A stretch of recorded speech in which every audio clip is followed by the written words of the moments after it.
Welcome to NG Stories. Please like, share and subscribe for more amazing videos.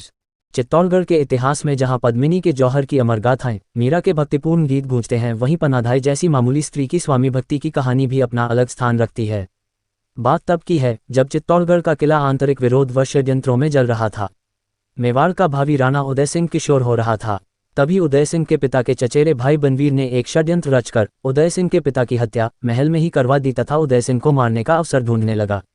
Uday Singh की माता को संशय हुआ तथा उन्होंने उदय सिंह को अपनी खास दासी व उदय सिंह की धाई पन्ना को सौंपकर कहा कि पन्ना, अब ये राजमहल व चित्तौड़ का किला इस लायक नहीं रहा कि मेरे पुत्र तथा मेवाड़ के भावी राणा की रक्षा कर सके। तू इसे अपने साथ ले जा और किसी तरह कुंभलगढ़ भिजवा दे।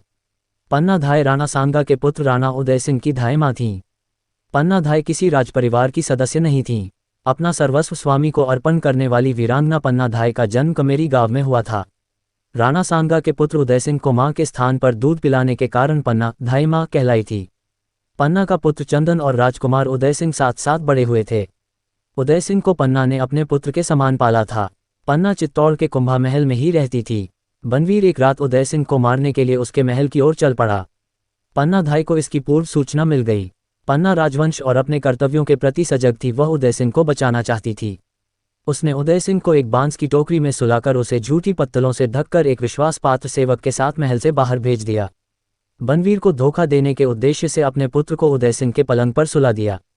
बनवीर रक्तरंजित तलवार लिए उदय सिंह के कक्ष में आया और उसके बारे में पूछा। पन्ना ने उदय सिंह के पलंग की ओर संकेत किया जिस पर उसका पुत्र सोया था। बनवीर ने पन्ना के पुत्र को उदय सिंह समझकर मार डाला। पन्ना अपनी आंखों के सामने अपने पुत्र के वध को अविचलित रूप से देखती रही। बनवीर को पता न लगे इसलिए वह आंसू भी नहीं बहा पाए। बनवीर के जाने के बाद अपने मृत पुत्र की लाश को चूमकर राजकुमार को सुरक्षित स्थान पर ले जाने के लिए निकल पड़ी। इसके बाद पन्ना उदय सिंह को लेकर कुंभलगढ़ के जंगलों में भटकती रही और काफी संघर्षों का सामना किया। बाद में कुंभलगढ़ में उसे शरण दे दी गई। लगभग 13 वर्ष की आयु में मेवाड़ी उमरावों ने उदय सिंह को अपने राजा के रूप में स्वीकार किया।